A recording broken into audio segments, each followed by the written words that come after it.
It's interesting that the things we cherish most are the same things we walk right by. They become so intertwined in the status quo that ultimately it becomes impossible to tell them apart from our day-to-day. That is, impossible until things change. Because as it turns out, that thing we call life, it has a say. There's a saying, you never really know what you have until it's gone. And sometimes it takes the most abrasive of reminders, the harshest of times, to help us recapture that perspective, to lift us up and show us what we had previously failed to see.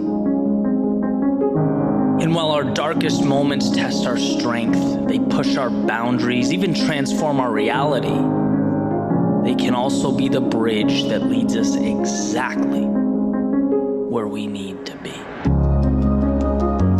They remind us that sometimes it's not about how we spend our time, but who we spend it with.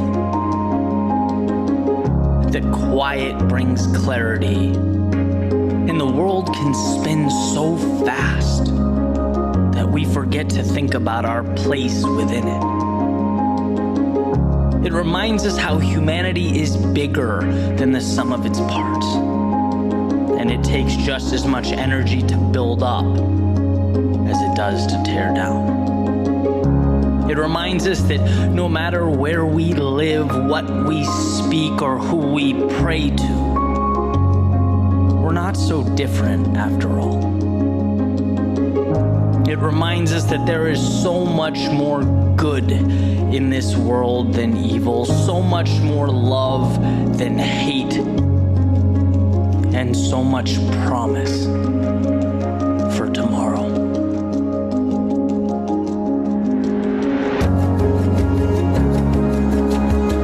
Someday we'll look back on this moment with the lessons we've learned, the hardships we've faced, and we will be reminded of the miracle that is the human spirit, unwavering in its resolve, unbreakable at its foundation, stronger than we could ever comprehend. See, sometimes it's hard to look around and find a reason to be optimistic, to understand or comprehend why. But what we'll find is that if we look hard enough, immersed in the uncertainty, the disruption, and in some cases, the tragedy, there's something to be gained. A tiny candle flickering in the night that will eventually grow to light our way. Because that road to tomorrow is paved with hope. There are pages unwritten, stories untold, and a new chapter to begin.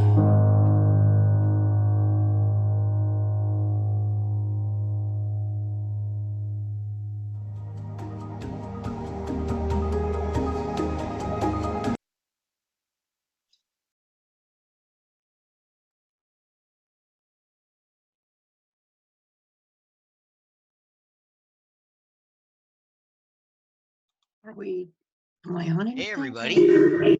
Hey, Brooks. Hi, Hello everybody. there. Hi. Jonas? We're getting ready for our little virtual world. Oh, that's right. I'm sorry, I didn't hear what you said, Brooks. I'm saying we're getting ready for our little virtual world. Yes. What's this podcast? Did you do that? No, I was looking at some other ones. I'm doing a sort of a workshop for about 100 people around the world on Tuesday, and one of the things we wanted to do is start them up with a little, inspiration, because it's actually, we're sharing it with Gilead, and for many that may know what's going on, Gilead is sort of leading the forefront right now of one of the one of the virus vaccines. The remdesivir one. Yeah. Yes, exactly. So, yes, that's what I'm going to be doing. Oh, look at our little street. So I figured I would share this only as sort of as we get everybody in here. Let me make sure we get everybody in. Can you guys see my screen? Yes. Yep. All right. So a couple others Easter are coming Sunday. in.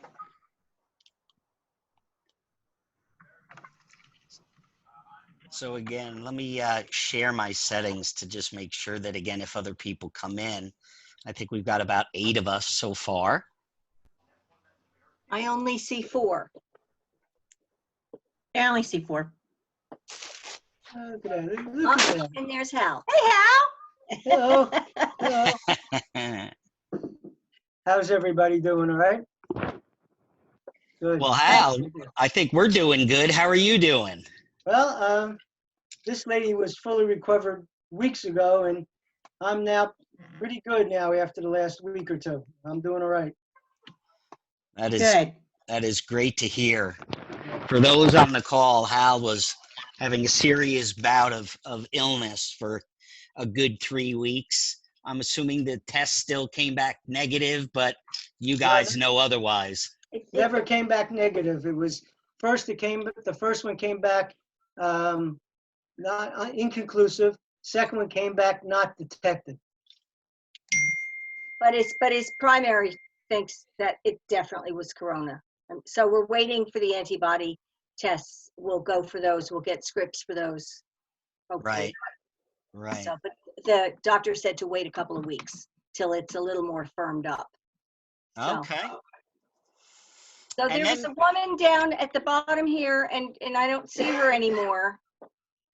Oh, there she is. Connie Moore. Connie Moore. Hi. And Hi, Sherry. Carrie. And Gretchen. I only see 4 people. It's Jim DeCoste.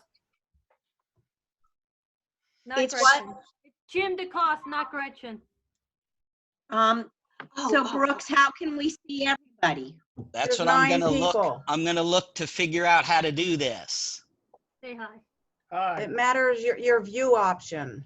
Yeah, it's up at the top. Yeah, I see it. There's 9 people on currently. That's what Yep. it says. I'm trying to get my my screen here fixed.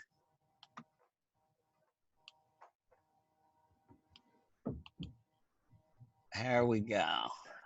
Can you guys see? You can see the screen. Yep. I can see the screen and I see 9 little boxes with all your faces in them.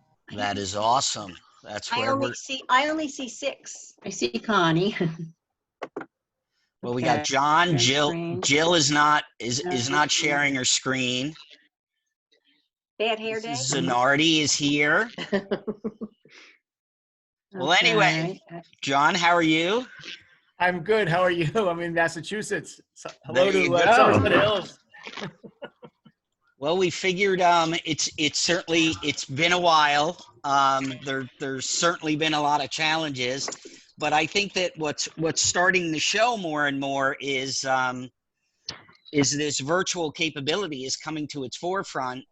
I myself have been a consultant for years, and this is how we work. We've been doing this for a very long time. But for those that are new to this, I'm glad you're all here. We figured we didn't want to cancel it, so we would just have 45 minutes to just say hi to each other, and I would just share with you some of the things that we've been working on our Mr. Local History project, and then maybe just go around the room here, the virtual room, and just talk a little bit about things. But I think the first thing that I want to just share with everybody, and you guys tell me if you can see my screen. One thing that we just started to set up was yesterday I started working to bring people in line with a few things that were related on our website around things that during the COVID experience that were driving people crazy. So we found that a thing that was really interesting, that people were interested in making puzzles. So we laughed and we said, okay, we'll make some puzzles. So we made some puzzles. Oh, nice. I thought the other thing that was really interesting is one of the most interesting things we do, if you can see my screen, is every Thursday online, I usually have an archive of files that I've gathered from a variety of different sources. And we typically play a game online every Thursday on our Facebook page. There happens to be a link here, but I think what's really interesting is we get to share pictures like this one that some people totally remember and other people can't fathom it even existed. So I'm going to sort of put a couple of you on test here. Does anybody remember what this is? Wearing It looks like, Chevrolet. yeah, I'd say wearing Chevrolet, center of town, Finley Yeah. Avenue. It could be wearing Chevrolet, or it could be on One-Way Street. What is that, Henry? There used to be a building there like that. Oh, Yeah. there is a No, car that- place that's there. not on the Henry. And the corner. gas station was on that road. Yeah, there was an Exxon station there, Yeah. but or an Esso station, actually. This was Center Basking Ridge. The only is thing when- I don't see there is the gas pump. There was a gentleman here, and his name was Mr. Moffett, Yes, Moffett, Bobby Moffett. Robert Moffett, correct. So what you're seeing here is the prelude to wearing Chevrolet. Okay, okay. All right, This was Paula. this was called Moffett Well, Motors. everybody else got it. Moffett Motors? Moffett Motors. And Wow. that's before John Waring came.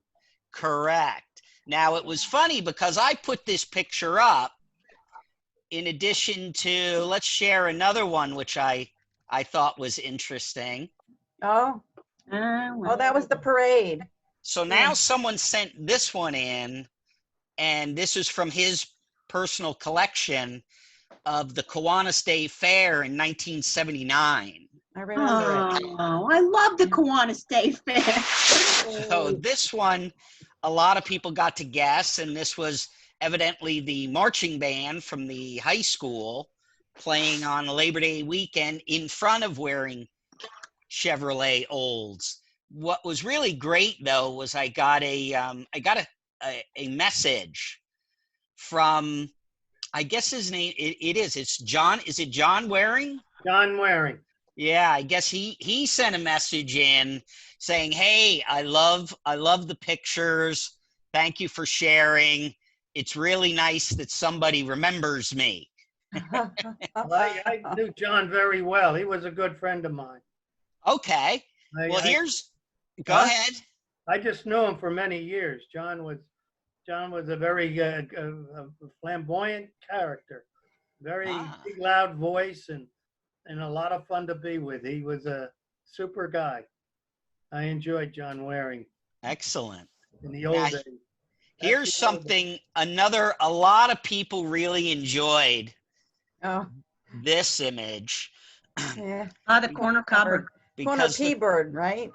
the corner cupboard evidently was iconic, I guess, after the Tunis store, general store, but it was taken as one of the most, I think it's probably the hottest corner for business change in the history Yeah. of the Somerset Hills. That was a pharmacy when I was a kid. Yep. Sal Bakita ran that. He was a pharmacist. He also built all the houses across the street on Henry Street, built that mall in there. John Right. Waring was, Sal Bakita was the person who built across the street all the parking lot and a little mall. And he was a very prominent person in town and he was in Kiwanis or I was in Kiwanis with him. He was ahead of me in Kiwanis. I came later, but John Waring was a good friend, and Sal Bakita were both good friends of mine. Is that the mall that you're talking about where we used to pick up our newspapers? Yeah. Yes. Yes. Yeah. I used to run that van with my husband and my sister-in-law. We would be handing the papers out. Oh, that's great. That Oh, in the great parking memory. where they used to drop the papers off there in the morning? Yeah. Yeah. Yeah. Brooks, I just want to say the corner cupboard, if you were on Henry Street, for some reason, the sign was blocked with something, and everyone would call it the corner P board because the C and the U of the sign weren't there. So when we referred to it, it was always the P board, not the corner cupboard. I don't know if anybody else remembers that, but it was on the side street that the sign was blocked. Oh, that's great. I like that. Very good. Now There was a barber shop right down from the corner cupboard. yeah, right here next door. But the interesting thing is look down the street as you go and you start to see, obviously, the building that's there today certainly wasn't there. But Well, even where if you the go white further There was a down, bookstore there. The white fence, there was a house there. That was where Moffett lived. That was Moffat's house. oh, I didn't know And that. then it became the bookstore. There was a bookstore And then it had there. a real estate, then a bookstore, I believe. But it had the bookstore was there. And that's, that they tore that down because the Methodist Church bought it and extended their property. Yeah. Right. So is the barber shop and the building right to the left of the barber shop is now Ridge It was- Dentistry? It was right next door to the corner cupboard was a hairdresser in there. Right. And that was the barber's sister that ran a beauty parlor in there in one section. I fought a small fire in that when in a ballast there in that house early on. And then the barber shop was there. Then the bookstore, basically the bookstore after Moffett moved out, or maybe even passed away at that point. He was older than I was at that time. I just remember what he looked like and everything, but I wasn't a friend of his. I didn't know him very well. But it's changed. The whole place has kind of changed. It looks like it's the original, but it's not the original side of it anymore. That's changed an awful lot. I fought a fire in that awning. You see that awning? Yeah. Somebody set it on fire in the middle of the night, and we had to come up here. The building did not catch on fire. Fortunately, we got there fast enough to put the awning out. Now, someone had asked me, and again, I was doing some recreations of some of the signs in the area. We ran a really interesting story about the businesses that we have lost over the last 50 years in the area. And one of the people, when I first saw the picture, I couldn't tell what Costas was. Does anybody remember what it was? No. What was? Say that. See on the right-hand side where it says corner cupboard? Right. Below it, there's a sign. It Oh, says Costas. Don't know. And then I got schooled. Someone told me that says Costa's French ice cream. oh, Okay. yes. That was the Evan- kind of ice cream. Mhm. Evidently, it was a pretty popular form of ice cream at the time. Oh, and So they served it in the corner cupboard? They served it not only in the corner cupboard, but they here's another picture that kind of looks that you can get a better. Along with Hoffman There's soda, the probably. gas station. That's in front of Waring's. Yep. That was on the street. You pulled up off the street. You didn't get off the street. You pulled up to the curb, and that's where the gas pump sat. Then up the street, there was a Texaco station, did the same thing where the blacksmith shop was. The old blacksmith shop. Up All on- right. Right. That had Texaco there, and you drove up. There was a pump there, and you drove up on the street and parked on the street and got your gas. Now, I think it's interesting. One of the things that I did here when I originally was doing the research on Waring, and I wrote a whole piece about the whole automotive industry in the area. The real interesting part about this is, does anybody know really why they didn't end up getting they didn't end up getting any more car dealerships in the area? Well, you had the big ones out on the highway.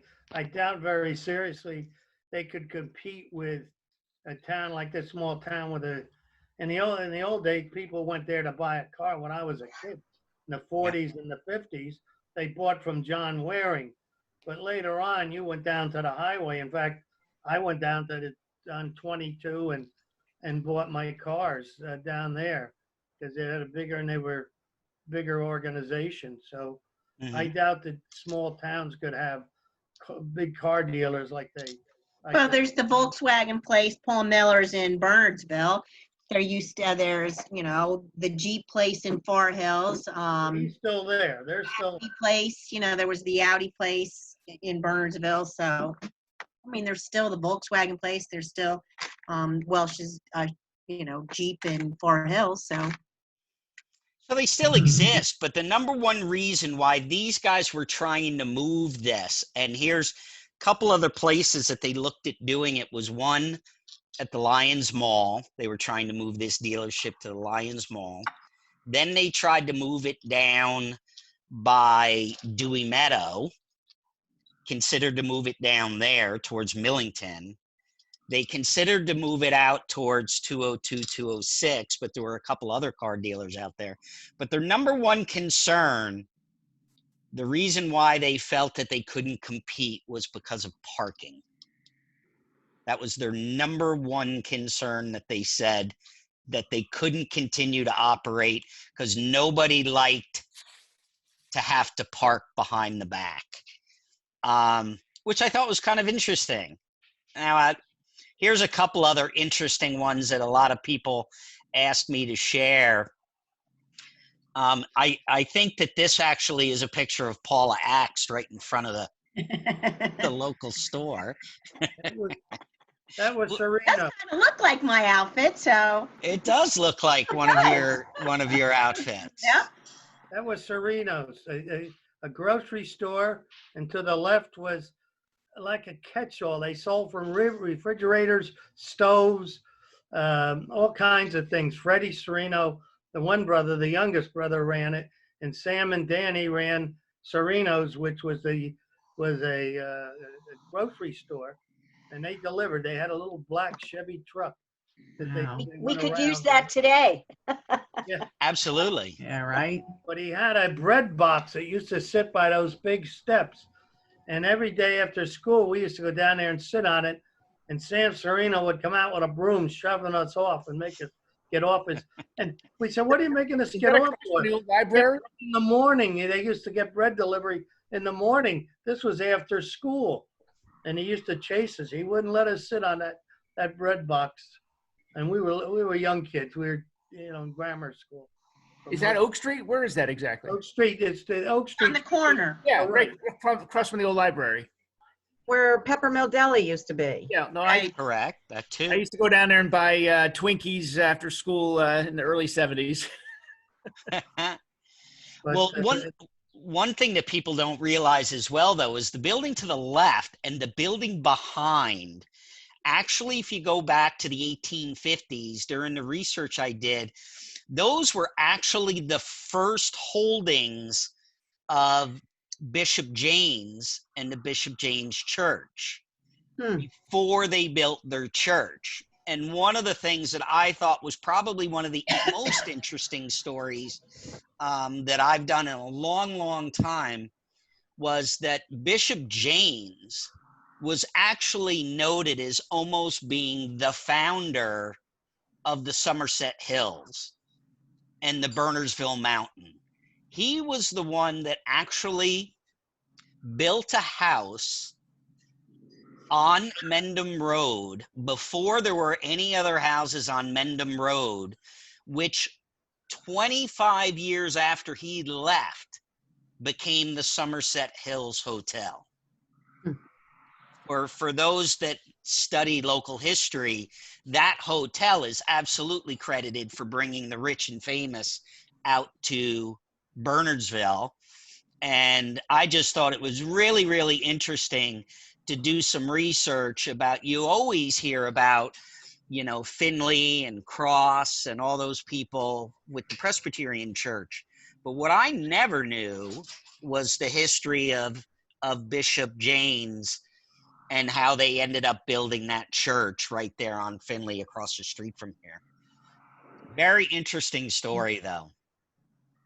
Let's see. I've got I'll tell you something else about what you see in this picture. To the right of the building, you can see another building in the back. That was garages that went all the way up the back. In the back there was a place to pull in there, but that was a barn. And then Dunster's was on the corner. That was the propane. They sold propane. Yes, Oh, that's wow. correct. I went to Absolutely. school I grew up with Nancy Dunster.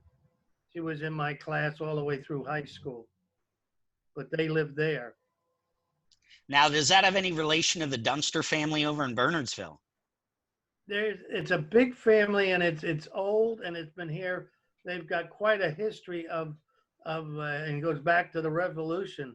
It goes way back. Nancy did a whole research on it, and she was telling me about it.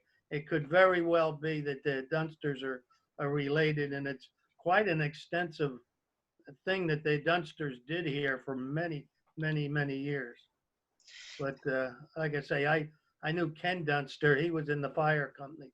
I wasn't in with him because he was in before I got in the fire company. But their father was a fireman, and he sold propane gas out of his backyard. And there's not much of a backyard there when you look at it. Now, another story I just wanted to share that I've been doing research. And again, if anybody wants to see any of these, they're certainly online. And I've created a section since I'm serving under the pleasure of the Berners Township, where I actually am writing and doing research of all kinds of pieces about the local history. But some of the ones that really popped out recently was this one, which with COVID-19 being such a prevalent part of everybody's lives and being forced to stay within our house, my wife and I would take the dogs out for a walk, and we would go up to the Morristown National Park, and we were looking for this this hospital. And if any of you have been up to Morristown to see the Jockey Hollow cabins, the one thing that they did build there a long, long time ago was a actual, they said there was a hospital. And I had originally thought this is a picture that someone took of the recreation of that hospital. But after I did some more research, I started to find out that there were two very famous people. One of them lived in town and was noted as being somebody called John Morton. And he owned a piece of property right behind the Basking Ridge Church, down in the gully. If you're leaving town going up towards AT&T, you would have hit John Morton's house on the left-hand side. On the right-hand side across the street is this sign, which talks about not only that there was a hospital here, but we later found out there weren't two hospitals. This one that they actually recreated and built up in Morristown was actually torn down by the superintendent, because he said they found out there wasn't a hospital during the Revolutionary War in Morristown. The only hospital was the one across the street from Morton's house in Basking Ridge. So I think it's really interesting. This guy, James Tilton, if we talk about hospital design today, he was the first person to ever create a hospital where he actually built sections or departments. So if you were physically injured, you would be on the left side. If you were sick and had fever, you were on the right side. And in the center, they would have what they called a chimneyless fire, where it would actually created a smoking, smoldering fire, and the sicker you were, they would put you closer to the wall because evidently the smoke helped heal wounds and also help disinfect people. Wow. So they actually he was the first one in Basking Ridge to test his design by building this hospital, which literally was right on North Maple, right in the gully after you go past the church, down past the library. There's a Now- little brook there. Yep. That's the house where the Birnbaums used to live, right? Huh? The house where Norris Birnbaum lived. That's where, yeah, that's right. Exactly where it is. Oh, the blue house, right? It was blue. Is it blue with no porch? I was taking pictures of it. Yeah, it's like a big Victorian kind of house, right? Right. Yeah, it's on. Yeah. Okay. Yeah, yeah. Okay. And just one other thing I thought was really interesting is he is probably one of the only people I know that ever lived in Basking Ridge and actually had a street in New York City named after him. But there's no street in Basking Ridge named after him, strangely enough. So that was kind of interesting. I think as from a local history perspective, again, here's something that we did a little bit of studying on, and a lot of people understand the history of Lord Stirling, named after Sterling, New Jersey, Sterling Stables. The very interesting thing about Lord Stirling that I found out, that not only was he one of General Washington's key generals in the Revolutionary War, but a lot of people wanted to know what his house looked like. And this is what his house looked like. And it's referred to as the buildings. There was actually an artifact, a needlepoint artifact that was found that actually showcased the multiple buildings they had, literally right where there's a very small road on Lord Stirling Road, where I think like people that support the EEC live. It's a little dead end road with a little house on it that actually has part of the foundation. But this house is actually, and then I started to do additional research and found you can actually go see the house that was being built exactly like this one was the first governor's house down in Perth Amboy. And it's still there today. It was built almost the exact same time by the exact same people. So I thought it was really interesting, hoping once COVID ends, here's a map also of the property that I found that really showcases just how big this piece of property was. Because a lot of people don't know, they hear the story of somebody buying a huge tract of land here, which ended up becoming Basking Ridge. But the first property owner in Basking Ridge, the biggest one, was William Alexander's father, who bought huge blocks of land in town that a lot of other families that then later, he got his land somewhere in the 1720s. And it's really interesting to try to find out then, who are those people that kind of bought the land from him? And I just figured I would pull this up because the last piece I would love to share before I'll just open it up for discussion was the graveyard. And the graveyard usually tells behind the Presbyterian Church, which really was the first meeting house in town. But the interesting thing is about the names of the families of who's buried there.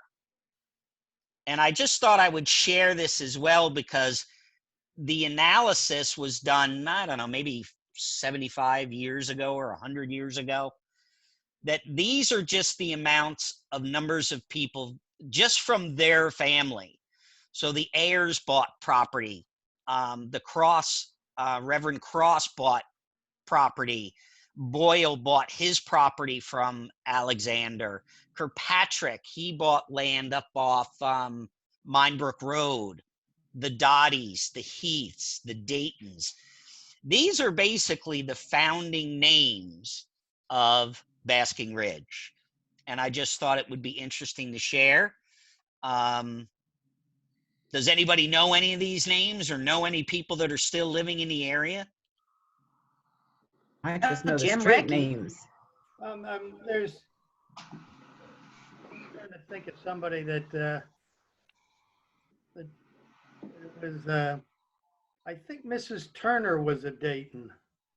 That Okay. lived on Turner Street. She was a Dayton. She dated back to that time. And Dayton Street was named after him. Right. And I think she lived next door to me. She lived to 98 or something, very old. But she was still teaching school when she was about 89 or 90. She was still going to school as a substitute teacher. So, and she went out on her roof and cleaned the snow off her flat roof. My wife used to yell at me, go over and help her. I said, I'm the one who'll fall off the roof. I said, by the time I get there, I couldn't have done it, but she'd go right out her window and go on the roof, push snow off her roof. But anyway, these are just some of the things that, again, that I typically try to do from a research perspective. And guys, if there were a couple of new tips that came in. People wanted to learn about the airport in Basking Ridge. A lot of people asked about that. They asked about the Somerset Hills Golf Club over in Bernardsville. A lot of people were interested. What's that? I used to caddy there. Oh, did you really? Oh, yeah. I caddied there too. So I don't even need to write a story. You probably know about it. When it rained hard, the first and second tee you couldn't go down to. It was too wet down there. Was Gerald Winston still head of the Greens Committee back then, or? I don't know. Oh my Bobby God. Adams, who was a police officer in Basking Ridge, and I used to ride with him. And I couldn't get over why he wanted to be a cop. I said, your mother and uncle own that, and you're going to inherit it. And it was, and he said, I want to be a cop. And I said, Bobby, you're not getting this straight. You can do a lot better being the owner of a golf course here. But he wanted to be a police officer, and that's what he did. So I spent a lot of time on that golf course back in the 70s. It's evidently a very prestigious club, isn't it? Oh my God. Oh yeah. Very, like we used to say, very waspy back in the day. Right. I don't know if it's changed, but yeah. It still is to this day. I know a lot of people have a choice to go to different clubs and all that, but that one's still. Yeah. My wife actually showed me a piece of property. Paula, I think you might have even seen it. Remember the one up the street from, I told you, the Dunster house? Yeah. It actually was bordering right on the side of the golf course. And it was like, God, how many acres was that place? But the town ended up buying it. Yeah, right. There was like 5 properties on it, huge old house. You went to see it, right? I did. It was what, 30? 30 acres. Wow. Yeah. Thank you, Had Jim. 30 acres for like, it was under $1 million. Yeah, It it was was, like $700,000 or something. something like that, yeah. 1.5 million. So now they're actually said, rather than, and I started saying, maybe the golf club would want it. And then they said, no, they're going to actually put soccer fields up there and a bunch of other stuff. And actually they've been playing around in Bernardsville. If those that know, sort of behind the Bernards Inn, there's a whole effort now going on to block that street off and make it a Yeah, the Quimby Lane project, yes. the It's an pedestrian excellent idea. road Yep. and all of that. Yep. But they were actually thinking of trying to possibly convert that house into like, a restaurant food court kind of place where you could carve it up into 4 or 5 restaurants and have them under that one big building. where are they going to park though? They got 30 acres of parking right there.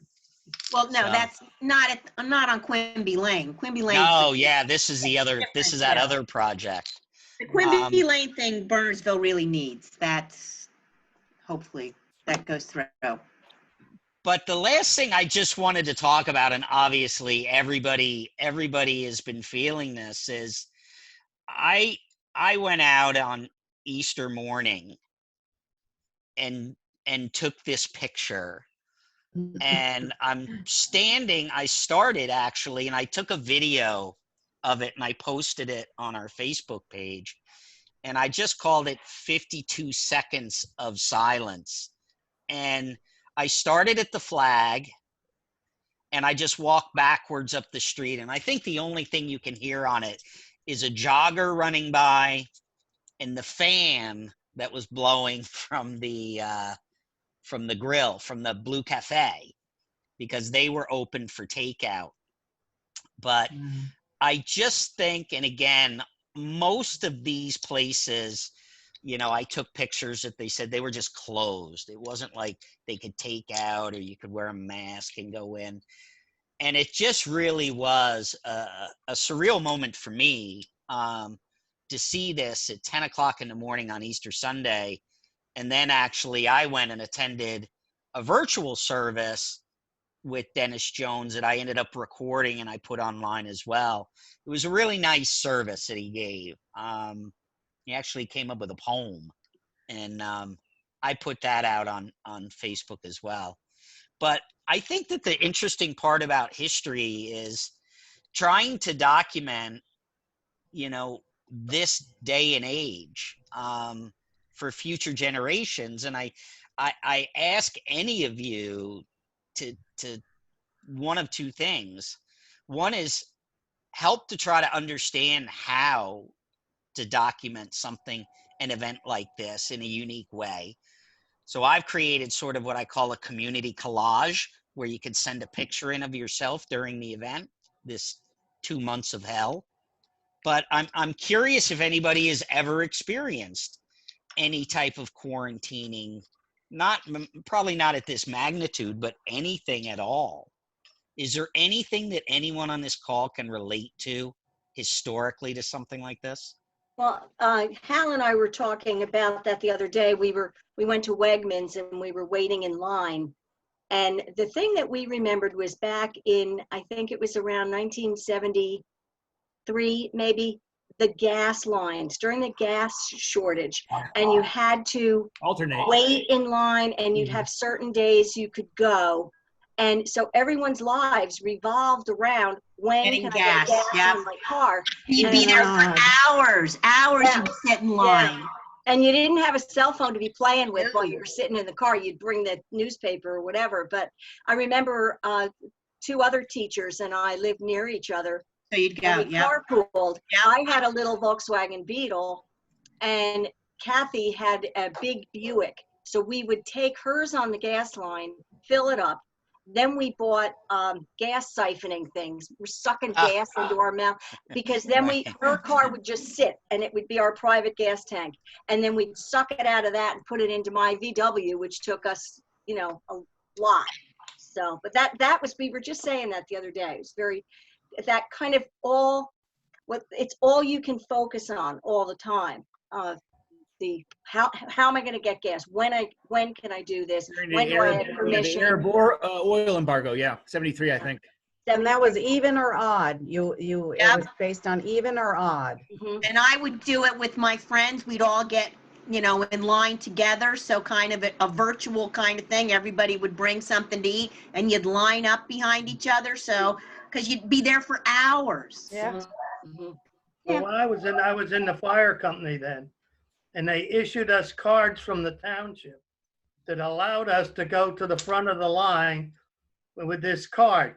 And nobody ever used it because we would have been dead. So, and I still got the card, which never got used. Oh, wow. Oh, take a picture of it and send it to me. Send it to local Brooks. history. Yeah. Yeah, It's a town artifact. Yeah. Not many of us have that card. But it was funny because there was no way. What the town finally did is allowed us to go get 2 gallons of gas at the town pump if we answered a call. And we had more guys showing up than we ever had. Well, incentive. Got $2, and then it was kind of 2 gallons rather, and then so it was. But I answered all the calls, so I never had a problem. I had a problem. I worked at AT&T, and I ran a motor pool and all the vans, and we had to get gas. What a time we had and the things we had to do. I can't even talk about it. I always like when he says that. 3 o'clock in the morning, we had a gas station we had to go to get gas in our company cars. And then we found people in the company that siphoned gas out of our car when they came and got the car. That's when they started putting locks on gas tanks. Yeah. Oh, yeah. They Yeah. took it for 5 miles. I remember and they that. took the thing back and it was Oh, I empty. thought they did it because of you, Meg. We all No, learned how to siphon gas. I did. I used to burp gas for days.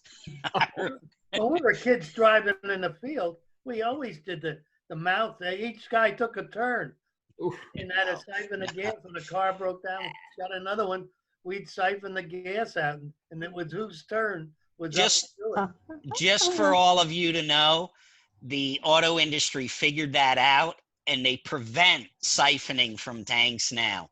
You could Yep. stick an 8-foot hose down there. It will not come out. Really? Really? They put blockers in the line. So even if you unlocked it, it won't work. Interesting. Guys, we may get cut. I'm not sure about the Zoom. It usually limits us to like 45 minutes, right? Yeah, I So was we on may the other lose day with you. a group, and it cuts you right off. But I just want to make sure I thank everybody for just taking a little bit of time out. I want to make sure that there's some on the call that we have this new little thing we want to make sure that you guys can all get. We all have our little buttons. So we want to make sure we were going to give them out at Charter Day. Aw. There's no Charter Day. Aw. We can't do that. But anyway, certainly looking forward to find you guys to make sure you guys can all get a button. Collect them all. Can I Uh, tell you one more thing about the center of town? You showed Sereno's where I told the Sereno brothers were on the corner down there. Yeah. Well, they're the ones that donated the center green for the town. The Sereno brothers were both World War I veterans, Sammy and Danny, and they gave the town the property. They put the deed to them if they didn't do anything except put that stone with the veteran's name on it, a flagpole. Now, there's some safety things that got to go on the green because tell people to stay right or left, but nothing else can be put on that, on a deed restriction. It'll always remain a green like it is. Nice. So, a couple of times when I heard they wanted to take the road and go straight through town, that would make them going about 60 miles an hour. So Right. I said, I'm going to go get the deed, a copy of the deed, and show them they can't do it. They can't change that island there. But it is restricted to what it's got on it. Well, Gretchen certainly challenged me because she has volunteered to administrate the You're from Basking Ridge Facebook page. And there was a whole lot of anger almost of why the fire, why can't we just plant a tree instead of having the fire department come in every year and put up a tree and then take the tree down and all that. Big to do. I did that for 10 years. I was in charge. It would ruin the view. Look at the view. Yeah. What do you say? Very I true, had a Paula. Christmas tree blow off the green and ended up on Carlin's on the Carlin's front porch there. 3 o'clock in the morning, the police department's calling me. Says your tree's on Carlin's front porch. Oh my. That's what happened. It rained for so many days, and the stakes we put in it just came loose. So now we have concrete buried in the ground and hooks so that we can hold it. Oh, okay. It won't happen again. But it was. I said, "What do you want me to do with it at 3 o'clock in the morning? I'm going to leave it right there. I'll come in the morning and look at it." But I mean, that's such a great tradition. And I think it's really interesting when you have to when you go back and look at the history. But again, I've certainly, I've been in town, I don't know, 13 years, 14. My wife will come in and go, "Hey, stupid, you've probably been here way longer than that." Anyway, I'm just looking over my shoulder in case she's there. But again, this is the view that, how can you not love this view? I mean, it really is an iconic, picturesque view. Even though it is so sad about, you know, the activities with COVID, the COVID virus, it is still a serenely beautiful. I just bought in my 80th image. year here in town. So that's 80 what I get years. for my 80th birthday. Well, guys, I don't want to see us get cut off. I just want to say thank you all for joining. Thank It was a you. quick 45 minutes. We'd love to do another one in person, but if we can't, hopefully you'll come back and we'll do another one here. This was very nice. Thank All you. right. Definitely. Have a good day. Definitely. Nice to Right, see you. Awesome. Okay. Nice seeing Bye, everybody. everybody. Okay, bye. Okay. Bye-bye.